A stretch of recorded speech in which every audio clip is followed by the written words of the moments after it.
નમસ્તે, હું બારૈયાલપા તપાવન group of school તરફથી આપ સૌનું હાર્દિક સ્વાગત કરું છું. મિત્રો, ધોરણ 10 વિષય ગુજરાતી સાથે આપણે ફરી પાછા એક સરસ મજાના નવા ગદ્ય વિશે વાત કરવા જઈ રહ્યા છીએ.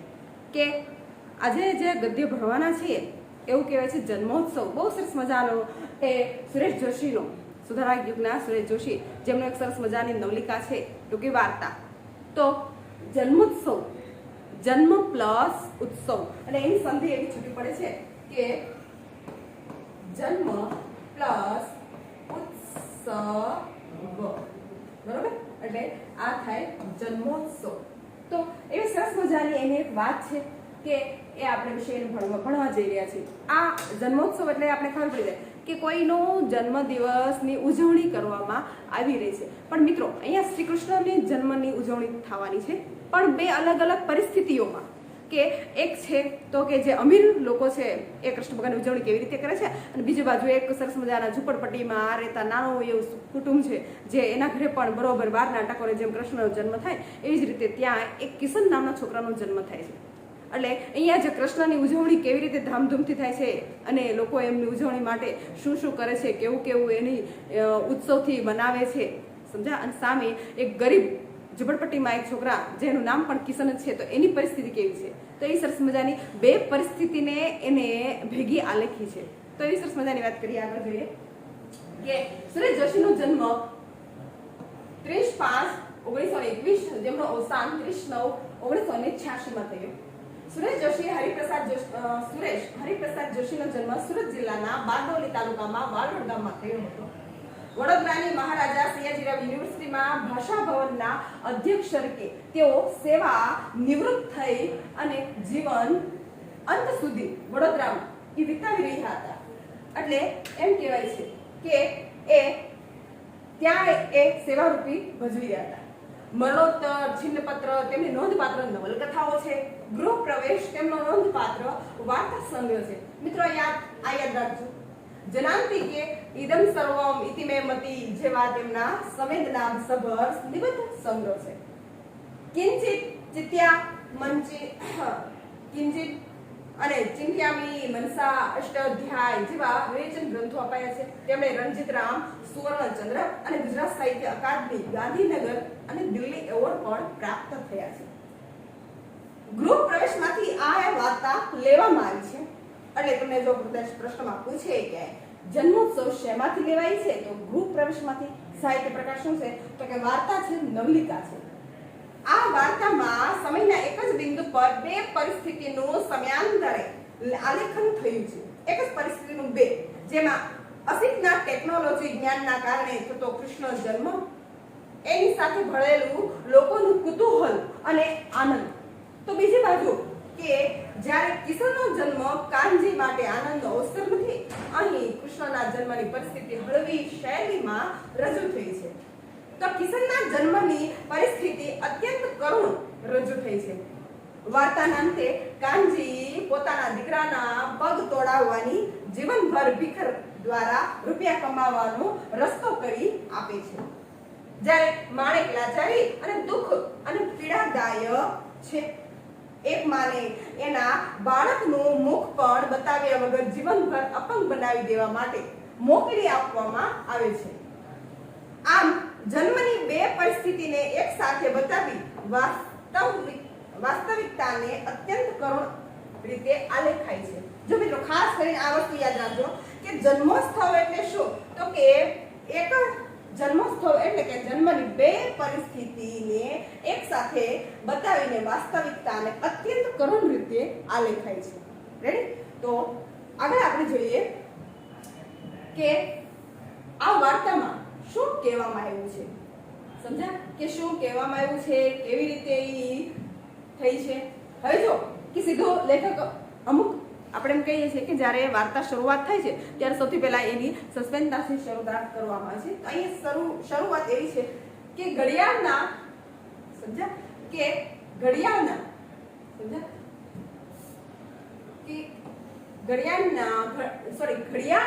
11:30 થયા હતા. હવે જો મેં તમને કૃષ્ણ જન્મ ઉત્સવની વાત છે. રેડી? હમણાં જો ક્યાં છે શ્રાવણ મહિનાની 8મ.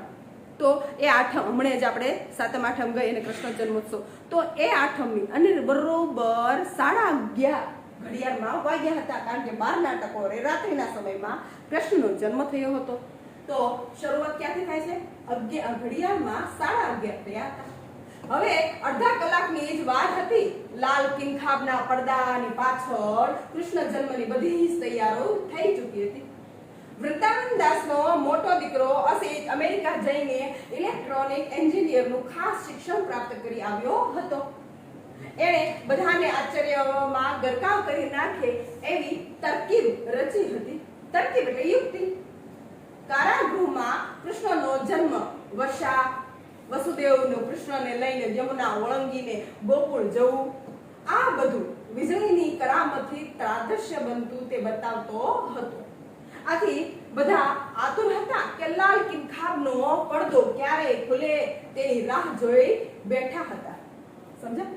કે શરૂઆત એને કે રાતના બરોબર 11:30 વાગ્યા હતા ઘડિયાળમાં, અને બધું તૈયાર, કૃષ્ણ જન્મોત્સવનું બધું તૈયાર કરી ચૂક્યા હતા. પેલો જે તૈયારી થઈ છે એની આગળ એક કિનખાબ લાલ કિનખાબનો પડદો છે. જે પડદો ઉઠે એની લોકો આતુરતાથી રાહ જોઈ રહ્યા હતા, કારણ કે પડદા પાછળ જે એમ કહેવાય છે વૃંદાવન દાસનો દીકરો છે અસિતની ઈ જે અમેરિકા જઈને ઇલેક્ટ્રોનિક એન્જિનિયર ભણીને આવ્યો હતો, તો એની સરસ મજાની લાઇટોની ગોઠવણી કરી રાખી હતી. એટલે લોકો એને જોવા આતુર હતા કે ક્યારે કિનખાબનો પડદો ખુલે અને એ કૃષ્ણ જન્મોત્સવ અસિતની કરામત જે કરી છે એ જોઈ શકે. સ્ટેશનની ઘડિયાળમાં 11:30નો ટકોરો હમણાં જ પડ્યો હતો. જો હવે બીજી પરિસ્થિતિ શરૂ થઈ. મેં તમને કીધું ને કે એક જ વાત છે, કૃષ્ણ જન્મ ઉત્સવ 12ના ટકોરે એક એની સાથે એક વ્યક્તિનો જન્મ થયો છે, એક નાના બાળકનો જન્મ થયો છે, પણ એ માણસ છે અને એ ભગવાન છે. તો આ બેયની ઉજવણીની કેવી તફાવત છે, એ બે ઘટના છે. તો પહેલી ઘટના પૂરી થઈ ને હવે જો બીજી ઘટના શરૂ થાય છે કે સ્ટેશનની ઘડિયાળમાં 11:30નો ટકોરો હમણાં જ પડ્યો હતો. જનતા એક્સપ્રેસમાં ઉતરેલા પેસેન્જરોને લઈ બસ શહેર ભણી ઉપડી ચૂકી હતી. બસ સ્ટેશન સુમસામ હતું. પાસેની ખુલ્લી જગ્યામાં ફાટી તૂટી ગુણપાટ કે કેરોસીનના કાટ ખાઈ ગયેલા પતરાનું છાપરું કરીને 3-4 કુટુંબ આશ્રય લઈ રહ્યા હતા. એમાંના એક ઝૂંપડામાં ફગફગીયો દીવો ટમટમતો હતો. મિત્રો આ વસ્તુ એક ખાસ યાદ રાખજો, ફગફગીયો દીવો.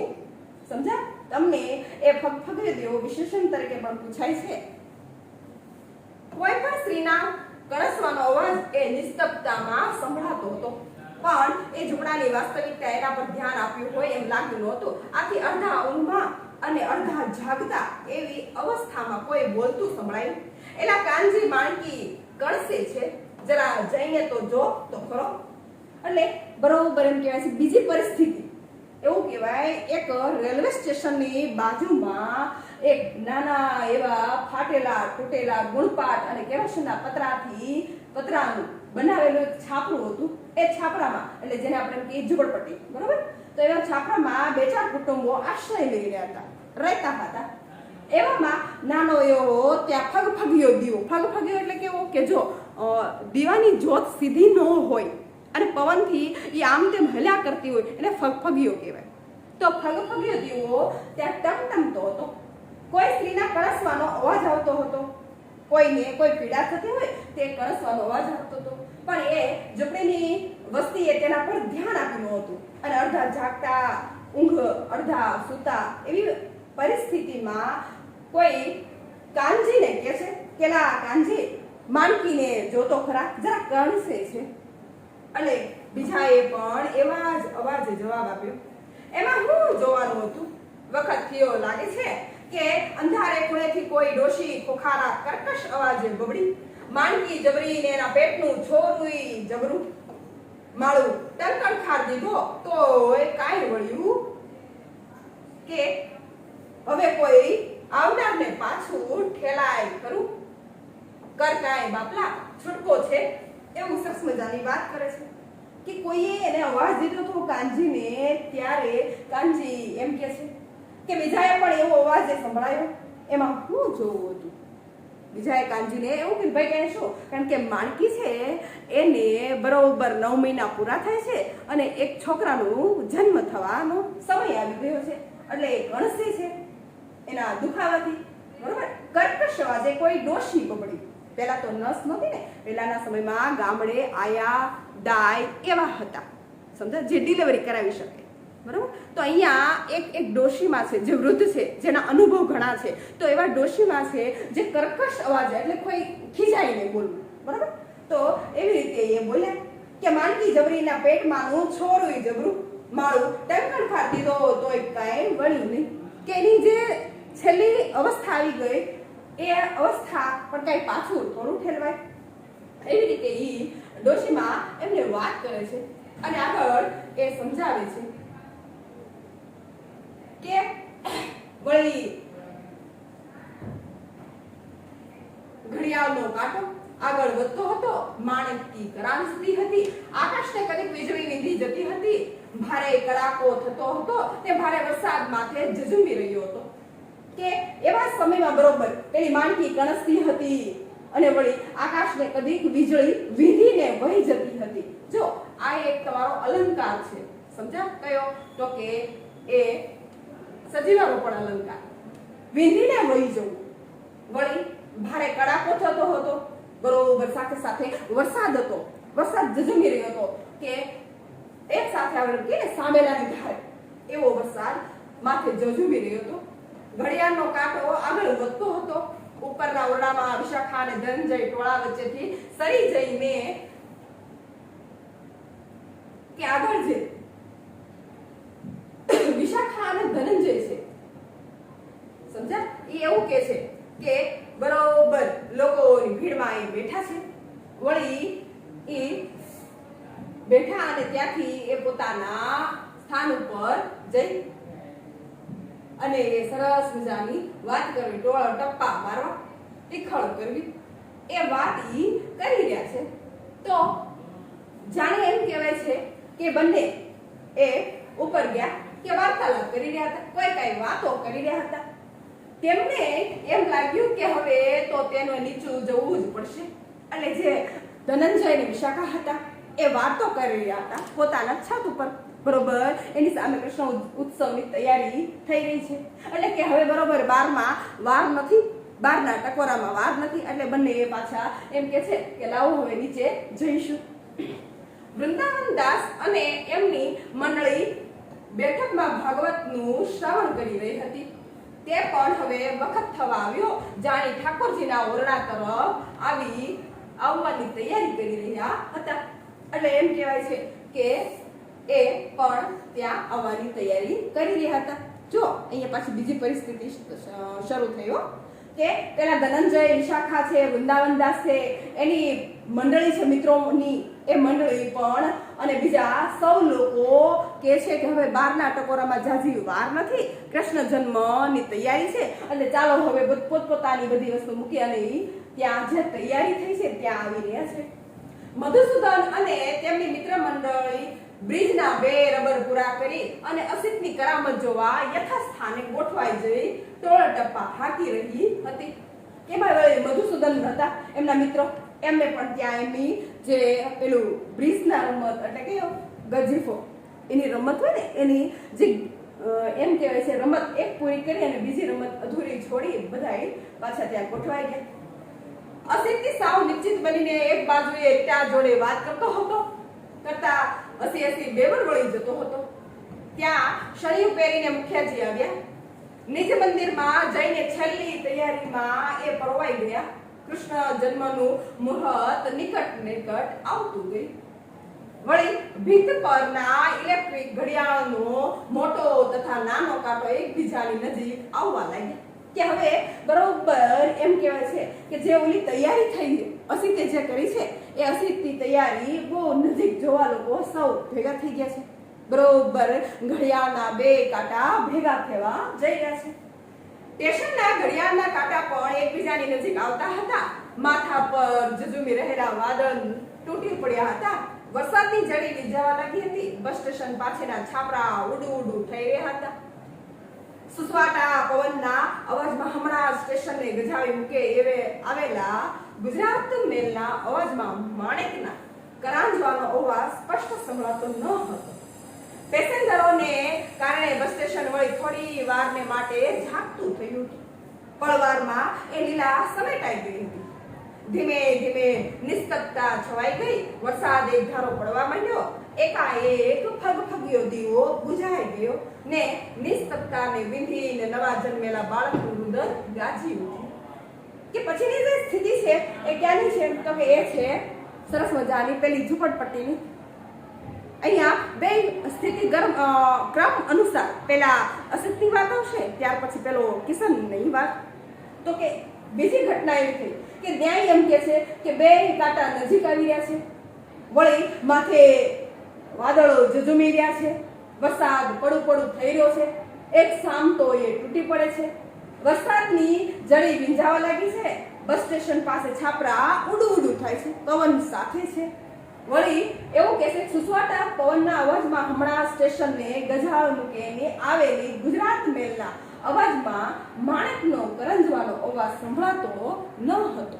કે ઓલી ગુજરાત મેલ સમજ્યા, એક ટ્રેન જે આવી છે અને એ ગાડી ટ્રેન એટલે પેલી રેલગાડી, અને એનો અવાજમાં પેલી માણેકનું કરંજવાનું સંભળાતું નથી. પેસેન્જરોના કારણે બસ સ્ટેશન વળી થોડી વાર માટે જાગતું થયું. બસ સ્ટેશન જાગતું થયું, સમજ્યા, સજીવારો પર અલંકાર. વળી પરવારમાં પાછી બધી લીલા સમેટાઈ ગઈ, વિખાઈ ગઈ. અને ધીમે ધીમે એમ કહેવાય છે કે ઓલી માણેકને ત્યાં એક નાના બાળકનો બારના ટકોરે રોવાનો અવાજ સંભળાયો. એટલે ત્યાં એક દીકરાનો જન્મ થયો એવું કહેવાય. હવે બીજી પરિસ્થિતિ તો કે ઘડિયાળના બે કાંટા ભેગા થતા સાથે જ ઇન્ખાબનો લાલ પડદો સરળ કરતો સરી ગયો. આકાશમાંથી તેજનો પુંજ અવતરતો હોય તેમ ઝબકારો થયો. દેવકીના ખોળામાં બાળક રૂપે એ તેજ પુંજ ઝૂલવા લાગ્યો. કારાગૃહના અંધકારમાં એ તેજ પુંજ અજવાળું પાથરતો હતો. ઘડીક બહારનો ઝબકારો અંદર ડોકિયું કરી જતો હતો. તો એકાએક કાસા, ઝાલર, મંજીરા, શંખ, તુમુલ ધ્વનિઓ થઈ. બહાર બેઠેલા રામદીન શરણાઈ વાળાએ પ્રભાત નહોતું થયું છતાં તેને વિભાસના સૂર છેડ્યા હતા. વિભાસ એટલે એ સવારના પ્રભાતમાં ગવાતો સૂર છે, રાગ છે. અને એવું કીધું કે બીજી પરિસ્થિતિ શરૂ થઈ. તો બીજી પરિસ્થિતિમાં એવું કે છે કે જ્યારે એ પરિસ્થિતિની અંદર એમ કહેવાય છે કે જ્યારે પેલી અસિતની કરામત, કે અસિતે જે કરામત કરેલી હતી એ કરામત એમ કે બરોબર એ બારના ટકોરો થયો. પેલો લાલ કિનખાબનો પડદો છે એ સરળ કરતો સરી ગયો છે. સૌ લોકો એને જોવે છે. અચાનક એવી કરામત હતી કે આકાશમાંથી કોઈ તેજ પુંજ દેવકીના ખોળામાં જન્મ્યું હોય, પ્રકાશ અવતર્યો હોય એવું એની કરામત હતી. સાથે સાથે લોકો સૌ જોવા લાગ્યા છે. વળી એકાએક કાસા, ઝાલર, મંજીરા, શંખ અને એક તુમુલ ધ્વનિ, એ સમયનો જે આપણે કહીએ છીએ, આપણે પણ ઉજવીએ ત્યારે કરીએ છીએ ને કે બરોબર એ ઉજવી. બહાર રામદીન શરણાઈ વાળો બેઠા છે જેને પ્રભાત નહોતું થયું છતાં એને વિભાસના સૂર છેડ્યા હતા. પ્રેક્ષકો ઊભા થયા. કૃષ્ણ જન્મના રંજન કાર્યક્રમનું એક પર્વ પૂરું કર્યું. પર્વ એટલે કાર્યક્રમનો એક ભાગ, સમજ્યા, એક ભાગ એને પૂરું કર્યું. કે જેલા જોવાવાળા પ્રેક્ષકો હતા એ સૌ ઊભા થયા અને કૃષ્ણ જન્મ એની વધામણી કરી. સાથે સાથે એક ભાગ પૂરો કર્યો. વળી બીજી પરિસ્થિતિ તો કે ઝૂંપડાની દુનિયામાં સળવળી ઉઠી હતી. કે ઓલી ઝૂંપડાની દુનિયા હતી ને જે ફૂટપાથની, એ એકાએક સળવળી ઉઠી, જાગૃત થઈ હતી, જાગી હતી. જન્મ થઈ ચૂક્યો હતો. જુદા જુદા અવાજો સંભળાતા હતા. દેવજી, હું કહું છું એમ કર, એમાં કાનજીનું કામ નહીં. જો કે ઝૂંપડપટ્ટી વાળા છે એ અભણ અશિક્ષિત છે, એમની ભાષા પણ એવી છે. તો કે ત્યાં વળી બધા જાગી ઉઠ્યા હતા. જુદા જુદા અવાજો સંભળાતા હતા. કોઈ દેવજી એમ કે છે કે દેવજી, હું કહું એમ કર, એમાં કાનજીનું કાંઈ કામ નહીં. પણ ઈ વેલજી ડોહાની આ ઘડીએ કોણ ભાળ કાઢે. કોણ એટલે કોણ, સમજ્યા? કોણ એટલે શું કહેવાય? કોણ. ભાળ એટલે એની જે ઈ રહેતો હોય એ જગ્યાનું સરનામું કોણ ગોતી લાવે, કોણ શોધી કાઢે? લો તારે અમને કહો છો તે તમે જવાને મારા ભાઈ કે પેલો એક વ્યક્તિ હતો જે એમ કહે છે કે ભાઈ ત્યાં દેવજીનું કામ નહીં, કાનજીનું કઈ કામ નહીં, એવી રીતે વાત કરે છે. પણ પેલા વેલજી ડોસાની ભાળ સંભાળ, એનું સરનામું, નામ ઠામ, એની જગ્યા કોણ ગોતી કાઢશે? એટલે પેલાએ એવું કીધું, ભાઈ તમે જ કહો છો તો તમે સાથે જાઓ ને. બીજો જરાક ધીમે અવાજ સંભળાયો, એલા ગમાર એટલે કેવો? અભણ. જરા ધીમો બોલતો જા, માણકી સાંભળે ને તો બિચારી દુખી થાય. જેને ઉદ્દેશીને આ કહેવામાં આવ્યું હતું તે કટાક્ષમાં બોલ્યો, દખી તો થઈ છે ને, નહીં તો મેઘલી રાતે ભીંજાતી આપણા ભેગી હોત, હોનાના ઈંડોળે ઝૂલતી ન હોત.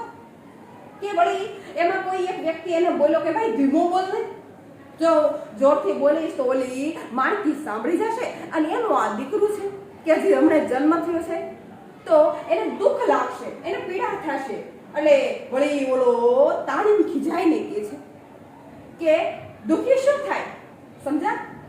અને જો દુઃખી થયો હોત, નહીં તો એ મેઘલી રાતે આપણી સાથે આ વરસાદના ભીંજાતા, સમજા? જો કોઈ સારી એવા કિસ્મત હોત તો એ ક્યાંક કોઈના સારા વ્યક્તિના ઘરે સોનાના હિંડોળે ઝૂલતી ન હોત. એવી રીતે વાત કરી. એના જવાબમાં કોઈ બોલ્યું નહીં. અરે ભઈલા જાજી લપ મેલ ને, હાલો મારી હારે. પ્રતાપગંજમાં જતા પેલું નાળું નથી ભાળી ના, ત્યાં ઓલે છાપરા દીઠા કની ત્યાં જોવાનું છે. એટલે પેલાને કીધું ભાઈ એ બધું લપછપ મૂકને, પેલું સરસ મજાનું ઓલું પ્રતાપગંજનું નાળું છે, એ નાળાની પાસે જવાનું છે, બોલો. એના જવાબમાં કોઈ બોલ્યું ના ભઈલા એ આપણું કામ નહીં, ના ભઈલા એ આપણું કામ નહીં, એ આપણું કામ નહીં. આ પાણી પડે છે એ તો જુઓ, ઘૂંટણ સમા પાણી ના હોય તો મને કહેજો. કે રે ભાઈ એમાં તો આપણું કામ નહીં, આ પાણી જોવો છો, વરસાદનું પાણી ઘૂંટણ સમા એટલે કે બરોબર ગોઠણ સુધીના પાણી છે, સમજ્યા? તો આપણું તો એ પાણીમાં ખુદતા જવું કામ નથી. એટલે એ વ્યક્તિ પાછો ના પાડે છે. ત્યારે એવું કહેવાય છે કે પેલાને ના પાડી અને બીજો વધારે આંકડો થઈને બોલ્યો, ત્યાં મેલ લઈને પડતો હાલ કાનજી લઈ લે છોરાને, હું મોત થાઉં છું. બાળકના રુદનનો અવાજ બહાર આવ્યો. કાદવ ખૂંદતા 4 પગલાનો ડબડબ અવાજ એ રુદનમાં ભળી ગયો. વરસાદ વરસતો હતો, પવન ભીંજાતો રહ્યો, ઘડિયાળના કાંટા છૂટા પડ્યા, છૂટા પડીને આગળ વધવા લાગ્યા. કે પેલો ખીજાણો અને કીધું ભાઈ મેલ લે એને, લે હું જ હારે આવું છું, લઈ લે બાળકને. એટલે બરોબર કાનજીનો જે કાનજી અને માણેકનો છોકરો કિશન હતો એને કાનજી લઈ લે છે.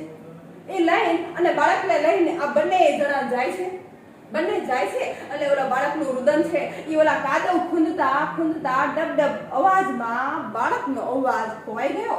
વરસતા વરસાદમાં પવન રહ્યો અને પવન ભીંજાતો રહ્યો, ઘડિયાળના કાંટા છૂટા પડવા લાગ્યા. ઘડિયાળ તરફથી હવે કોઈની નજર નહોતી.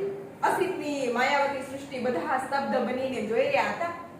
સામે મુખિયાજીએ રચેલો અન્નકૂટ હતો, એમાં પણ રંગોની યોજના ભારે ચાતુરીપૂર્વક હતી. હવે વાસુદેવ કૃષ્ણને લઈને ગોકુળ જવાની તૈયારીમાં હતા.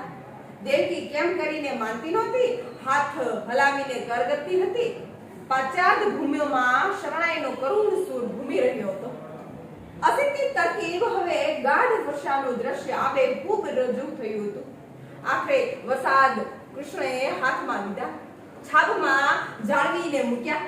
અંગૂઠો ઉઠાવતા વટપત્રમાં સૂતેલા ભગવાનના મોઢા પર ભુવનમો હાસ્યનું વસુદેવ આગળ ચાલ્યા. કે બીજી પરિસ્થિતિ જ્યાં ઓલી અસિતની કરામત હતી કે હવે તો કૃષ્ણ 12ના ટકોરા થઈ ગયા, કૃષ્ણનો જન્મ થઈ ગયો. આ બાજુ કૃષ્ણનો જન્મ થયો અને પહેલી પરિસ્થિતિમાં કિશનનો જન્મ થયો. કિશનના પિતા અને એક બીજો એ એ લોકો બંને બાળકને લઈ અને એક વેલજી ડોસાની પાસે જાય છે, જે પ્રતાપગંજ નાળાની પાસે રહે છે. આ બાજુ કૃષ્ણની જન્મ ઉત્સવ થઈ ગયો છે. અસિદ્ધિ કરામત સૌ લોકો જોવે છે, સૌ એની કરામત જોવે છે, સૌ એની માયાવી ચમત્કારિક એ જોવે છે. અને હવે જે વાસુદેવ છે કૃષ્ણને ટોપલામાં લઈ અને યમુના નદીનું પાણી ઓળંગે છે. એવી સરસ મજાની અને વરસાદ સાથે વીજળીના કડાકા સાથે એ યમુના નદી ઓળંગવાની તૈયારી કરે એવી કરામત સૌ જોવે છે. કૃષ્ણ એક છાબમાં સૂતા છે, અંગૂઠો ધાવે છે. વટપત્રમાં સૂતેલા, વટપત્ર એટલે વડના પાંદમાં સૂતેલા એ કૃષ્ણનો ભગવાનના મોઢા ઉપર જાણે ભુવનમો, સમજ્યા, એવું હાસ્ય પૃથ્વી આખું ભૂમર એટલે કે પૃથ્વીને મોહ પમાડનારું હાસ્ય હતું. વસુદેવ આગળ ચાલ્યા, કાનજી ને દેવજી આગળ ચાલ્યા, ઘૂંટણ સમા પાણીને ડહોળતા આગળ ચાલ્યા, બાળકના રુદનનો ભાર ઉચકીને આગળ ચાલ્યા. માણેકના કરુણ ચિત્કારને એમનો પીછો પકડ્યો તોય આગળ ચાલ્યા. ઘૂંટણ સમા પાણીને ખુદતા કાનજી અને દેવજી આગળ ચાલ્યા. માણકીના ચીસ એમની પાછળ દોડતી હતી, આગળ ચાલી. ઘડિયાળના કાંટા એકબીજાથી છૂટા પડીને આગળ ચાલ્યા. કે જે બીજી પરિસ્થિતિ છે કે ઓલો કાનજી અને દેવજી કિશનને લઈ અને ઘૂંટણ સમા પાણી ડહોળતા આગળ ચાલ્યા. બાળકનો રુદનનો ભાર ઉચકીને આગળ ચાલે છે. માણેકના કરુણ ચિત્કાર. જો એક ખાસિયત રાખજો કે આ પાઠની અંદર સજીવારોપણ અલંકાર વધારે પડતો જોવા મળે છે, કે જે અહીંયા પણ છે. કરુણ ચિત્કાર, પીછો પકડ્યો. ચિત્કાર કોઈ પીછો પકડે નહીં, સમજ્યા? તો પણ આ વાક્યની અંદર પણ સજીવારોપણ અલંકાર છે, જ્યારે આમાં પણ માણેકની ચીસ એમની પાછળ દોડતી હતી. ચીસ કોઈ પાછળ દોડે નહીં. એટલે કેવો અલંકાર થઈ ગયો એ? આ બંને છે કે આ બંને સજીવારોપણ અલંકાર છે. કેવો? સજીવારોપણ અલંકાર છે. રેડી? તો એવા અલંકારની એ વાત સમજ્યા? તો આગળ હવે લઈએ કે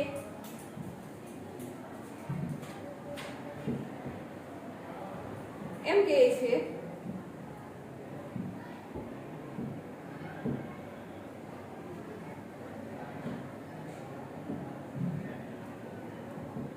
આગળ જે પેલું એવું કહેવાય કે જે આ આખો ચિત્કાર ઉઠાવી અને એ વરસતા વરસાદમાં કૃષ્ણ સમૂહ એ આગળ લઈને ટોપલામાં લઈ કૃષ્ણને લઈ જાય છે. વસુદેવ વરસતા વરસાદમાં જમનાજીને કાંઠે આવ્યા. નદી તો બંને કાંઠે છલકાય. અસિત ભારે કરામત કરી રહી હતો. દીવા બધા બુઝાઈ ગયા હતા. તેજ પૂજ જેવા કૃષ્ણ ભગવાનને વચ્ચે ઝબકી જતી વીજળી સિવાય બીજું કશું દેખાતું ન હતું. કે ઘડીભર તો આ કરામત છે તે બધા ભૂલી ગયા. જયાવંતી શેઠાણી તો હાથ જોડીને ભક્તિ ભાવથી ઊભા રહી ગયા. વસુદેવ જમનાના પાણીમાં પ્રવેશ કર્યો ત્યાં એકદમ પાણીને ડહોળતા સર કરતો અવાજ સંભળાયો.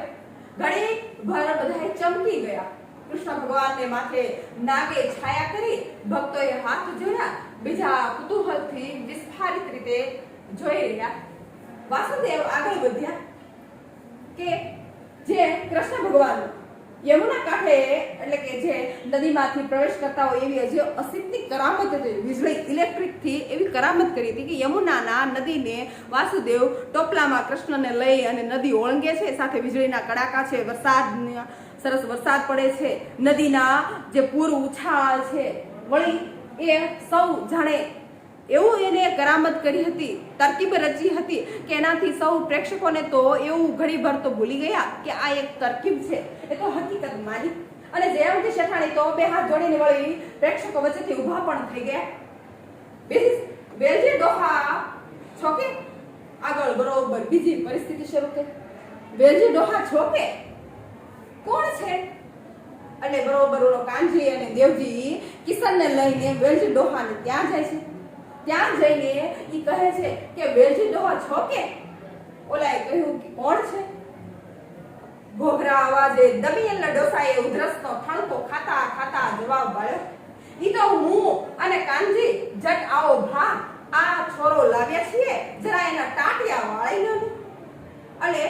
પેલો વાલજી ડોસાને ત્યાં દેવજી ને કાનજી કિશનને લઈને જાય છે.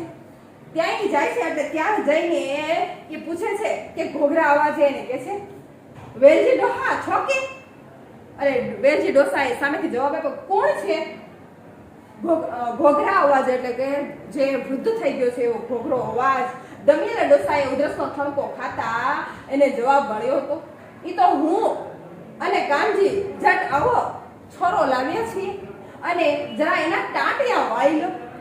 એટલે વેલજી ડોસાને ત્યાં આ બે દેવજી ને કાનજી ઓલો તાજ નવું જન્મેલું શિશુ છે બાળક છે કિશન એના ગોઠણથી પગ વાળવાની વાત કરવા હાટો તે ગયા છે. એના ગોઠણ પગ એમ કહીએ છે ભાંગવા માટે એની પાસે ગયા છે.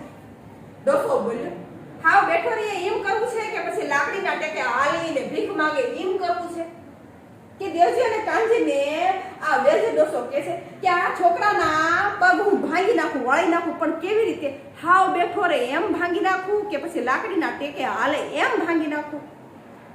કાનજી બોલ્યો હાવ પાંગળો ના કરતા દાદા. અકર્મીએ મધરાતે અહીં જન્મ લીધો નકર એનો અવાજ ગળગળો થઈ ગયો. કે ઓ કિશનનો બાપ સમજ્યા એનો પિતા છે એ કહે છે કે હાવ પાંગળો ન કરતા દાદા. અકર્મી કરમ વગરનો સમજ્યા કરમ વગરનો કે આ કરમ વગરનો છે જેને અમારી ઝુંપડપટ્ટીમાં જન્મ લીધો. જો એના નસીબ હારા હોત તો ક્યાંક સારા ઘરે ન લે. દેવજી કહ્યું હાલ હવે છોરા ગાંડો કાઢવા. છોરો આવ્યો છે તો રોટલાની કોઈ જોગવાઈ તો કરવી નહીં. તો એને ભણાવી ગણાવીને એમ કહેવાય છે મોટો લાડ સાહેબ બનાવીશ એવી વાત કરે છો કે સમજા એ સરસ વાત કરે છે કે હાલ ભાઈ તું ગાંડો ગાંડા કાઢી. દેવજી કાનજીને કહે છે કે છોકરો આવ્યો છે એટલે કઈ રોટલા કમાઈ ખાવાની કઈ જોગવાઈ તો કરવી પડશે ને કે ભણાવી ગણાવીને જાણે મોટો લાડ સાહેબ બનાવવાનો ન હોય. લાડ સાહેબ એટલે મોટો અધિકારી બરોબર. દેવા છોરો તો છે હાવ કિશન ભગવાન જેવો. આખરે તો છોરો માણકીનો ને એમ કહેતા વર્ષોના અનુભવો હાથોએ પળવારમાં બાળકના ઘૂંટણને મરડીને ટાંચકા ફોડી નાખ્યા. બાળકની ચીસ હવાઈને વીંધી ગઈ. સમજા અલંકાર કયો? સજીવારોપણ મેં કીધું હતું ને સજીવારોપણ. પેલા વેલજી ડોસાએ આ બાળકને પકડ્યો અને ગોઠણેથી જાણે અચાનક એના પગ મરડી નાખ્યા ભાંગી નાખ્યા અને બાળકની ચીસ હવાને વીંધી ગઈ. દેવજી બોલ્યો કાલે હવારે રૂપિયો દઈ જાશું લે હાલ્યા કાનજી હવે તારો છોરો ભૂખ્યો નહીં મરે. પાણીમાં પડતા પગલાનો ડબડબ અવાજ સંભળાયો. એ પગલાને બાળકના રુદનનો ભારે જાણે ઘુમરી મારીને ખાઈ વળગતો હતો ભીસતો હતો ને પગલા ડબડબ અવાજ કરતા આગળ વધી રહ્યા હતા. કે પેલા વેલજી ડોસા પાસે દેવજી અને કાનજીનો છોકરો કિશનના ટાંટિયા વણાવા ગયા હતા. એક રૂપિયો દેવાનો ને ઉપર જતા ટાંટિયા ભાંગવાના. એટલે એવો ધંધો વેલજી ડોસા કરતો હતો અને એના ઘણા વર્ષોના અનુભવે એને અચાનક ગોઠણેથી પગ મરડી નાખ્યા હતા. ભગવાન ગોકુળ પહોંચ્યા. ગોકુળમાં ઉત્સવ મચ્યો. જશોદા મૈયાનું કૃષ્ણ કુંવરને શણગાર્યા. નજર ન લાગે એ માટે ગાલે મેષનું ટપકું કર્યું. ગોકુળ આખું ટોળે વળ્યો. ગોપાળના આનંદથી વનરાજી ગાજી ઉઠી. પંચાજરી વેચાઈ શરણાઈના સુર લલિત રાગ છેડ્યો. અસિત ખેલ પૂરો કરીને બહાર આવ્યો. બધા એને વિટાવી અને શાબાશી આપવા લાગ્યા. બ્રિજની મંડળી ફરી જામી. વિશાખા અને ધનંજય ફરીથી અઘોરો પ્રણય ગોષ્ઠી પૂરી કરવા ઉપલા માળે બધાની નજર સરકાવી ચડી ગયા. કે વૃંદાવનદાસની મંડળી ભાગવત પારાયણ આગળ બધા ચાલ્યું. જ્યાંથી શેઠાણીએ હારડું ઉપાડ્યું. જાગો અને નંદ કે લાલ ઘોર ભઈ કે સામે પણ બીજી જગ્યાએ ભગવાન ગોકુળ પહોંચ્યા. કે એ ગોકુળ પહોંચ્યા. ગોકુળમાં ઉત્સવ મનાયો. સાથે સાથે જશોદા મૈયાએ કૃષ્ણ કુંવરને શણગાર્યા. કૃષ્ણ કુંવર તત્પુરુષ સમાસ સમજ્યા? કૃષ્ણ નો કુંવર અથવા કૃષ્ણ નો કુંવર. રેડી? તો એ તત્પુરુષ સમાસ.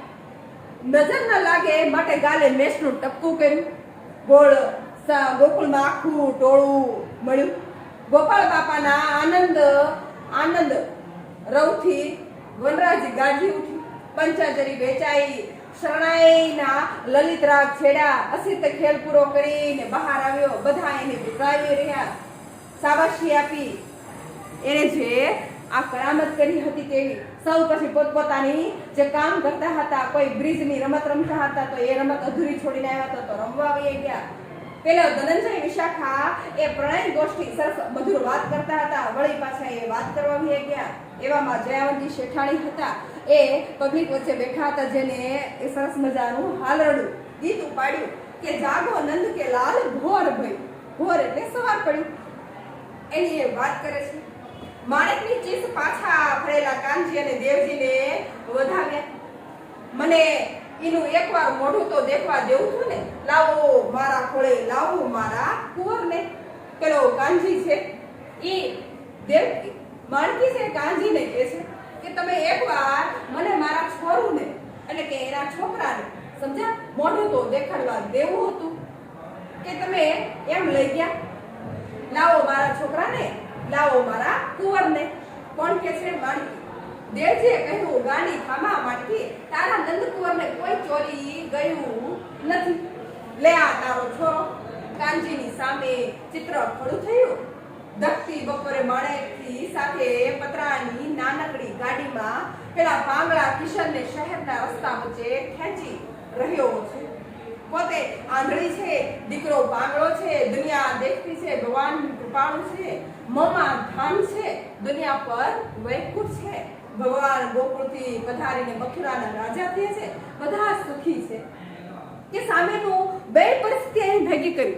કૃષ્ણ ભગવાન એ જાણે એમ કહેવાય છે ગોકુળ મથુરાના રાજા થઈ ગયા છે, અને વળી અહીંયા પેલો અપંગ થઈ ગયો છે, એને એના પગ વળાવેલા છે. માના ખોળામાં બેસીને માતાની અશ્રુધારા નહોતી. કિશન જાણે કે પિતાની આંખ સમક્ષ તરવરે ઉઠતા ભાવિના દર્શનને જોતો હોય એમ એકાએક હસી પડ્યો. પણ મેઘલી રાતના એ અંધારામાં માણેકને એ હાસ્ય દેખાયું નહીં કે જે પેલો નાનો કિશન જેના ટાંટિયા વળાવીને આવ્યા છે. એ કિશન એમ કે છે કે પેલી એની માતા છે માણેક એના ખોળામાં બેઠો છે, માતાની આંખમાં અશ્રુ છે. કિશન છે એનું હાસ્ય જે મેઘલી રાત સાંજના સમયમાં ભાવિના એટલે શું? ભવિષ્યના. બરાબર? ભાવિના એટલે ભવિષ્યના જે દર્શન જોતો હોય એમ એકાએક હસી પડ્યો. અને એ મેઘલી રાતના અંધારામાં જાણે માણેકને આ હાસ્ય દેખાયું ન હતું. રેડી? તો સમજાણું શેમાંથી લેવાય? ગૃહ પ્રવેશમાં. તો ચાલો જોઈએ થોડાક એમના પ્રશ્નો. બરાબર?